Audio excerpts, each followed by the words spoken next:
Hello viewers, আসসালামু আলাইকুম। আশা করি সবাই ভালো আছেন। আপনাদের সাথে আছি আমি doctor Saima Arif, consultant dental surgeon, impulse hospital. আজ যে বিষয়টি নিয়ে কথা বলবো তা হলো মুখে দুর্গন্ধ। আসলে মুখে দুর্গন্ধ হওয়া খুবই বিব্রতকর এবং অস্বস্তিকর, তাই না? আমাদের কাছে অনেক পেশেন্ট এসে জিজ্ঞাসা করে, প্রতিদিন 2 বেলা দাঁত ব্রাশ করি, তারপরেও মুখে দুর্গন্ধ কেন হয়? আজ এই বিষয়টি নিয়ে কথা বলবো। মুখে দুর্গন্ধ হওয়ার অনেকগুলো কারণ রয়েছে। মুখের দুর্গন্ধ হওয়ার কারণগুলোকে আমরা 2 ভাগে ভাগ করতে পারি। 1 লোকাল কজ, 2 সিস্টেমিক কজ। মুখগহ্বরের কোনো সমস্যার কারণে যদি মুখে দুর্গন্ধ হয় তখন আমরা তাকে লোকাল কজ বলে থাকি।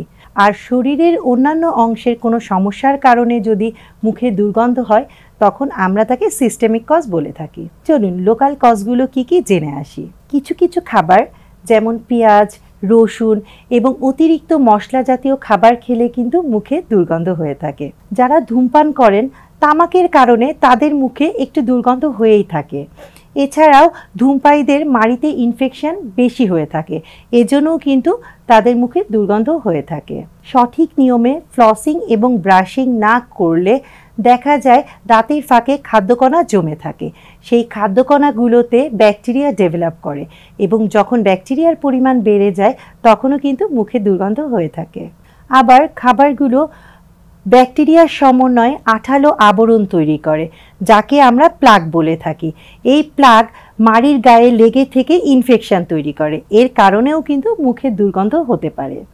এছাড়াও যারা ডেঞ্চার ব্যবহার করেন তারা যদি প্রতিদিন ডেঞ্চার পরিষ্কার না করেন তাহলে কিন্তু ডেঞ্চারের গায়ে ব্যাকটেরিয়া ডেভেলপ করে, সেক্ষেত্রেও কিন্তু মুখের দুর্গন্ধ হতে পারে।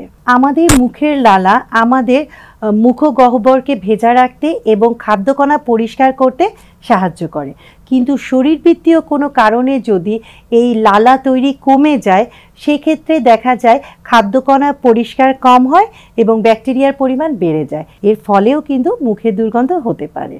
আবার কিছু কিছু ওষুধ প্রত্যক্ষভাবে না হলেও পরোক্ষভাবে মুখের দুর্গন্ধ তৈরি করে থাকে।